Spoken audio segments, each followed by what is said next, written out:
Hello বন্ধুরা, তো এঁচোড়ের season তো চলেই এলো। চলো আজকে তোমাদের সাথে এঁচোড় চিংড়ির রেসিপি শেয়ার করা যাক। ফার্স্টে আমি কড়াইতে সর্ষের তেল গরম করতে দিয়েছিলাম। সর্ষের তেলটা গরম হয়ে গেলে তার মধ্যে দিয়ে দিয়েছি ডুমো ডুমো করে কেটে রাখা আলুগুলো কড়াইতে দিয়ে দেওয়ার পর তার মধ্যে দিয়ে দিয়েছি একটু লবণ আর একটু হলুদ। লবণ হলুদ দিয়ে আলুগুলোকে পুরো লাল করে ভেজে নিতে হবে। আলুগুলো লাল করে ভাজা হয়ে গেলে আমি আলুগুলোকে একটা আলাদা জায়গায় তুলে নিয়েছি।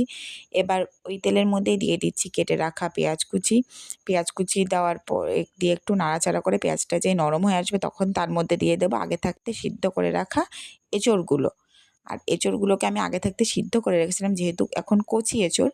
আর এঁচোড়গুলো যদি আগে থাকতে সিদ্ধ করে না রাখতাম পরে কিন্তু কষকষ লাগতো, তাই জন্য। তো এঁচোড় আর পেঁয়াজ দিয়ে আরও একটু ভালো করে ভেজে নিলাম। তারপরে দিয়ে দিয়েছি এর মধ্যে মশলা। আমি মশলার মধ্যে নিয়েছিলাম আদা বাটা আর লঙ্কা বাটা। আদা লঙ্কা বাটা দিয়ে এঁচোড়টাকে একটু নাড়াচাড়া করে তার মধ্যে দিয়ে দিয়েছি ভেজে তুলে রাখা আলুগুলো। সব কিছু দিয়ে এঁচোড়টাকে ভালো করে একটু কষিয়ে নিতে হবে। আর কষানোর সময় একটু আমি স্বাদ মতো লবণ আর হলুদটা অ্যাড করে নিয়েছিলাম। লবণটা যদি কষানোর সময় অ্যাড করা না হয় তাহলে কিন্তু পরে আলুর মধ্যে লবণটা ঢুকবে না। তো আমি ভালো করে সব কিছুকে কষিয়ে নেব। আর কষানো যখন প্রায় শেষের দিকে কষানো হয়ে আসবে তখন আগে থাকতে নুন হলুদ দিয়ে ভেজে রাখা চিংড়ি মাছগুলোকে দিয়ে দিচ্ছি।